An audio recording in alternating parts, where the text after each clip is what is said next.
শেখ হাসিনার পদত্যাগের পর দেশের ক্রিকেটাঙ্গনে ঘুরছে নানা প্রশ্ন আর কৌতূহল। জাতীয় দলের সাবেক অধিনায়ক মাশরাফি বিন মুর্তজা ও অলরাউন্ডার সাকিব আল হাসান আওয়ামী লীগের রাজনীতিতে সম্পৃক্ত হয়ে সংসদ সদস্য হয়েছেন। তাদের অবস্থান এখন কি হবে? কৌতূহল আছে বিসিবি সভাপতির পদে থাকা যুব ও ক্রীড়া মন্ত্রী নাজমুল হাসান সহ ক্রিকেটে সম্পৃক্ত আওয়ামী লীগের অন্যদের নিয়েও। গ্লোবাল টি-20 খেলতে সাকিব এখন কানাডায়। সেখান থেকেই পাকিস্তান সফরে বাংলাদেশ দলের সঙ্গে যোগ দেওয়ার কথা তার। সব ঠিক থাকলে 2 টেস্টের সিরিজ খেলতে 17 আগস্ট বাংলাদেশ দল পাকিস্তানে যাবে। মাশরাফি গতকাল ঢাকায় ছিলেন, তবে শেখ হাসিনার পদত্যাগের পর নড়াইলে তার বাড়িতে আগুন দিয়েছেন বিক্ষোভকারীরা। একটি সূত্রে জানা গেছে, গতকালের পরিস্থিতি নিয়ে কানাডা থেকে মাশরাফির সঙ্গে কথা বলেছেন সাকিব।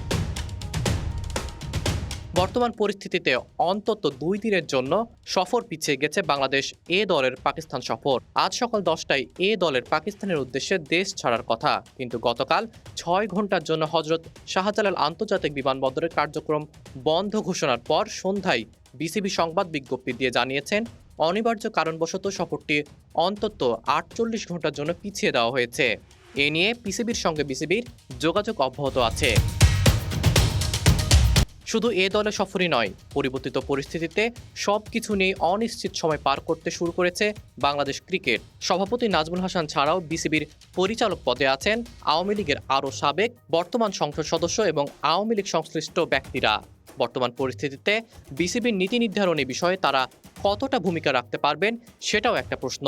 পাকিস্তান সফরে 2টি 4 দিনের ম্যাচের পাশাপাশি 3টি 50 ওভারের ম্যাচ খেলার কথা এ দলের। সিরিজটি মূলত আসন্ন বাংলাদেশ পাকিস্তান টেস্ট সিরিজের প্রস্তুতির লক্ষ্যেই আয়োজন করা। সব ঠিক থাকলে 21 আগস্ট রাওয়ালপিন্ডিতে সিরিজের প্রথম টেস্ট শুরু হবে। 30 আগস্ট করাচিতে শুরু হবে দ্বিতীয় ও শেষ টেস্ট। 2টি টেস্টই আইসিসি চ্যাম্পিয়নশিপের অংশ। তবে পরিস্থিতি পুরোপুরি স্বাভাবিক হওয়া পর্যন্ত অনিশ্চিত এই সিরিজের ভবিষ্যৎও। তাছাড়া গত কিছুদিনের সংঘাতময় পরিস্থিতি ক্রিকেটারদের পাকিস্তান সফরের প্রস্তুতিতেও প্রভাব ফেলেছে। টি-20 বিশ্বকাপের পর লম্বা ছুটি কাটিয়ে প্রধান কোচ চন্ডিকা হাথুরুসিংহে সিংহে ঢাকায় ফিরেছেন 2 August. Spin bowling coach Mushtaq Ahmed, সহকারী কোচ নিক পোথাসও ঢাকায় চলে এসেছেন। Pace bowling coach Andre Adams আর ব্যাটিং কোচ ডেভিড হেম তো আগে থেকেই ঢাকায় আছেন, কিন্তু অনুশীলন হচ্ছে না বলে কোচদের হোটেলবন্দি সময় কাটাতে হচ্ছে। দলের কোচিং স্টাফের এক সদস্য বলেছেন, সফর কি হবে কে জানে, এদিকে ছেলেদের নিয়ে কাজও করা যাচ্ছে না, হাতে সময় কম। আশা করছি আগামী কয়েকটা দিন আমরা কাজে লাগাতে পারবো। দেখি পরিস্থিতি কোন দিকে যায়। অনিশ্চয়তায় আছেন ক্রিকেটাররাও।